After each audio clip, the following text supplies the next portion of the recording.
Nggo tuku tisu basah. Lah nggo apa? Nggo raup. Raup ya tetep ireng. Iya, iya wis kae. Wis sing 20 wis ra ono. Paling sithik 50 iki. Ya. Lumayan 50. Ayo.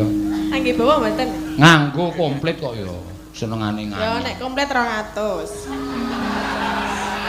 Ah mbok akon Prastiwi wae. Nganggo bawa swidak ya Pras ya.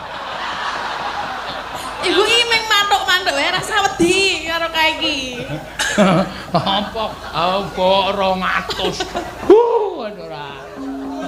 Nggo apa Prastiwi swidak iki biyen tekan saiki ming swidak kok. Mundhak ra Pras? Ora. Tetep swidak. Swidak nek ora payu ndun kene ya, Bu.